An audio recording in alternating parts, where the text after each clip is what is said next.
Welcome to Family Life Perspectives. This is Dr. Harry Broomfield, Director at Perspectives of Troy Counseling Centers, and your host this week on Family Life Perspectives. You know, for this week's programming, you're welcome to visit our website, perspectivesoftroy.com, and click on the icon toward the bottom of the home page where it refers to WMUZ radio, and it'll take you to a web page that you can listen to this program each day if you've missed any of it, as we'll have it in podcast form. If it's not there as soon as you visit the website, it will be there in the next few days or so. And please feel free to visit the web page often and see what our programming is, as well as what all opportunities there that are at the clinic.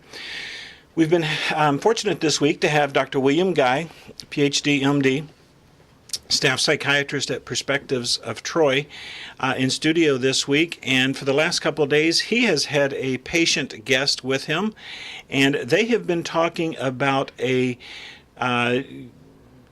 actually, in recent years, a newly developed approach to treating significant psychiatric illness through a treatment called Neuromodulation or Transcranial Magnetic Stimulation. Dr. Guy, this is your area of expertise, and I'd like you to continue on talking today about this program and where it is being offered. Please. Okay. Well, there are a number of places in Michigan where it's being offered. I think it's important to understand how it works. And in order to appreciate that, you need to appreciate how the brain works, because all it's doing, neuromodulation is the non-medication related treatment of the brain for mental illness, such as depression, anxiety, OCD, whatever. Neuromodulation is where we use electricity or magnetism to stimulate certain brain areas so that those brain areas function better. Yes. And so what we're talking about is improving the functioning of your normal brain. Okay? Mm-hmm. Now, if you understand that in conditions like severe depression or chronic prolonged anxiety, if you understand that those prolonged mood states can cause the prefrontal cortex to go dark, then it makes sense that the limbic system or the emotional brain would take over. Okay? The prefrontal cortex is responsible for executive functions. There are several executive functions: planning, memory recall, organization, focusing of attention, time management and strategizing, as well as working memory. Now, these are all functions of the front part of your brain, and different parts do different things. Now, when you're depressed, the electricity flowing in the front part of your brain that allows you to do these things. Now, these are, when you're talking about time management and strategy and working memory, this is the part of your brain that solves problems. This is also the part of your brain that helps you remember when you have achieved successes in the past. So when it goes dark, what happens is that you lose your ability to remember your own competency. If you're a believer, you lose part of your memory. You lose memory of when God has helped you in the past. And so what happens is the emotional brain takes over, and these people ruminate only on the negative. The emotional brain takes over, and every new piece of stimuli, somebody comes in and says, hey, you maybe want to clean your desk up a little bit because so-and-so. Well, that's taken in the most negative way possible. Oh, I'm a slob. Everybody knows I'm a slob, and they're talking about me. Okay? That's what happens in prolonged depression, is that the limbic brain, the emotional brain, has taken over, and the logical brain has taken a back seat and has lost the juice. It's lost the power to control the emotional brain. Dr. Guy, prior to going on the air, we've been talking about TMS, and you had mentioned that the front of the brain, the prefrontal cortex, goes dark. Yes. What do you mean by goes dark? Well, we can monitor brain activity through a number of techniques. Now, the first technique that became popular was something called PET scanning, positron emission tomography, where you use a radioactive ligand or radioactive substances to monitor activity in the brain, such as sugar uptake. If a part of the brain is sucking up sugar, then it's metabolically active. Now we have more advanced techniques such as functional MRI, where we can actually look at electrical activity in a living brain, and we can see what parts are hot and what parts are cold. When people have depression, especially prolonged depression, what you see in that front part of the brain, in the prefrontal cortex, is that the amount of electricity, the amount of sugar uptake is greatly reduced compared to non-depressed people. Meanwhile, the temporal lobe, the part of your brain next to your ear, the temporal lobe where your emotional brain is housed mostly, that lightens up like a Christmas tree, okay, full of electricity. So the emotional brain is going boogity, boogity, boogity, and the brakes that are present in the logical brain aren't working very well. What happens if you have a race car with no brakes? You end up crashing eventually. Oh, for sure, for sure, yeah. You know, let's pause here. I think we're about halfway through the program. Get a word from our sponsor. When we come back, perhaps you can continue along this line, all right? Okay. Welcome back to Family Life Perspectives.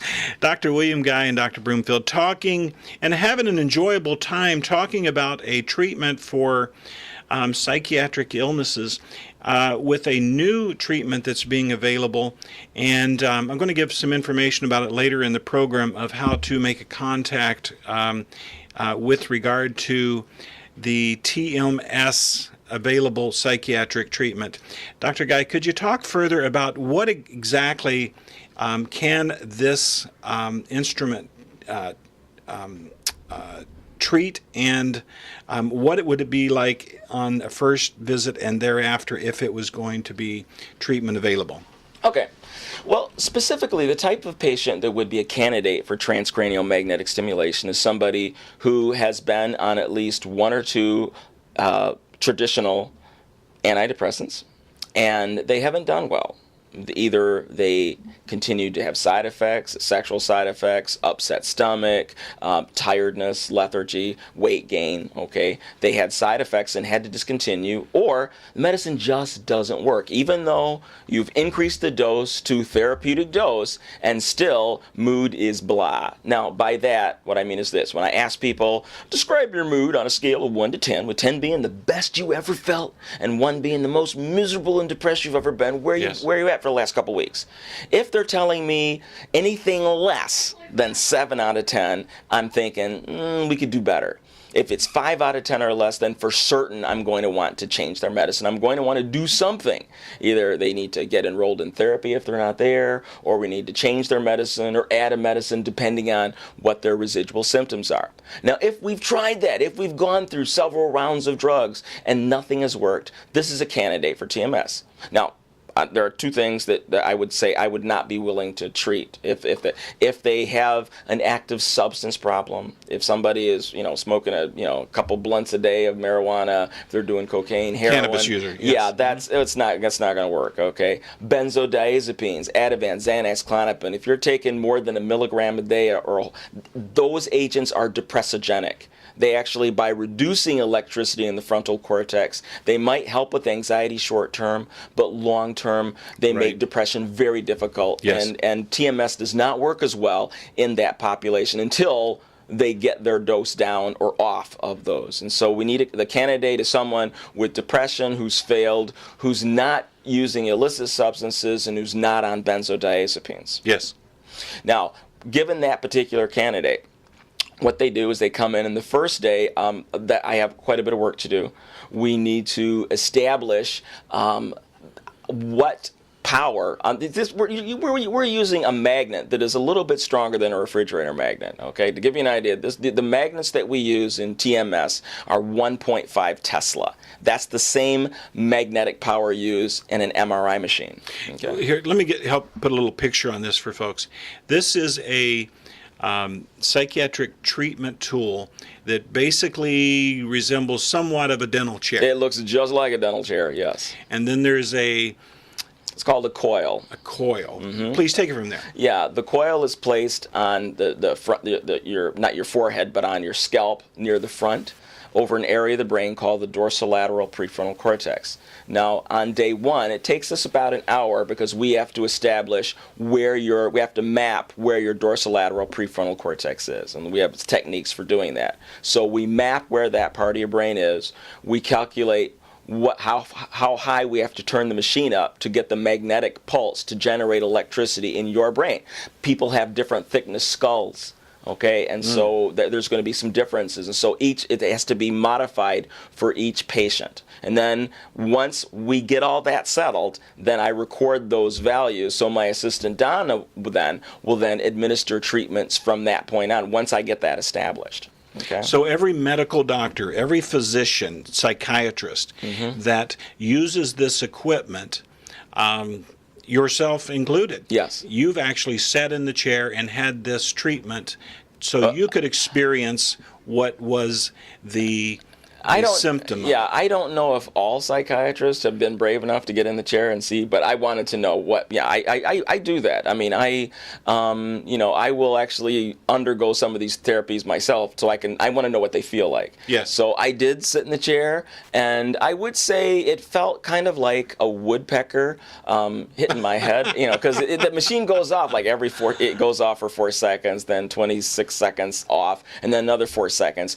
During those 4 seconds where you're getting the magnetic pulse, yes, it feels kind of like a woodpecker. Or imagine, when you walk across the carpet and you get a shock. Yes. It's like those little shocks go snap, snap, snap, snap, snap, snap, like that. Now, your brain gets used to it after a while, but to start, it wasn't terribly comfortable. You can watch TV while it's going on, but, initially, that's what it feels like, okay? And again, people usually adapt to it, and it's not a problem. But that's it. That's the worst of it. There are no systemic side effects. Unlike electroconvulsive therapy, which works very well. ECT. Yes, it works very well for snapping people out of depression. But with this particular thing, you end up losing memory, not with TMS. A tremendous advancement, would you not say? Yes. All right. Dr. Guy, can you come back with us tomorrow Sure. and offer some additional information with regard to this type of psychiatric treatment? Sure. All right. Until tomorrow,